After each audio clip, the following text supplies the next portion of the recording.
I think I noticed a theme throughout the whole book is kind of the tenant psychology as we're kind of talking about right now. And there's just a psychology there.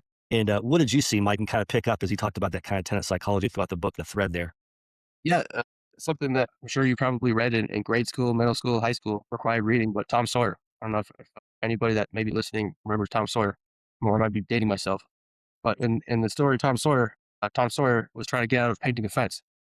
So he was, hot summer day, he just wanted to hang out, and he wanted to hang out in the shade and relax. So he just kept saying, "Oh wow, painting this white fence is so awesome. Being out in the sun is the best thing ever. I'm so lucky that I get paid to do this." And so that kind of same kind of psychology of being like, "Oh, hey, listen, this is your home. Like, let's take care of it. Let's get you to take ownership of this place that you live in day to day, and maybe solve problems before they even come up." So again, if there's something that the tenant can solve before a problem the tenant can solve before bringing it to your attention, and to start having it kind of dip into the time that you have allocated to other things and resources that you have allocated to other things in the course of your day. Maybe they'll see it best to take it upon themselves and solve the problem and say, "Hey, listen, this is going on. Problem X, Y, Z. My toilet is clogged, but I fixed it."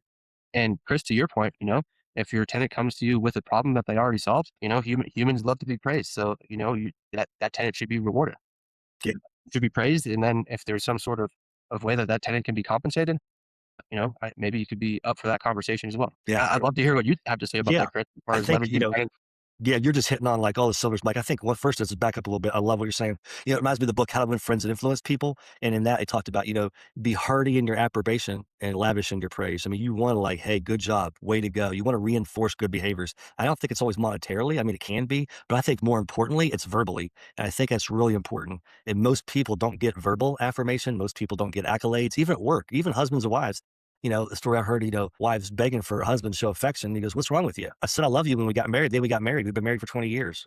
I haven't changed my mind yet, but we don't know. You know what I mean? We want that verbal affirmation. I think a lot of times with tenants, even if the place is messy, if you can find one thing like the dishes are done, man, you guys did a good job. Your dishes are all washed. You keep the dishes clean. Kind of reinforce that. Love to see you help you get, what else can I help you do? Keep the rest of the house like you guys do dishes. You do a great job with that. So I'm letting them know the rest of the house is cleaned up. What can I do to help? So now it's our problem, not their problem. And now it's like, okay, let's try to work on this that way, when we come through again, we keep bugs down, we can keep critters down, and you really have a place that you're proud to show, and we're proud to show. So just having that verbal reinforcement and kind of doing that, and you can do it. And the important thing is to do it in a way that trains them, reinforces them, not downgrades them or belittles them. I think that's super important. He does a good job with that.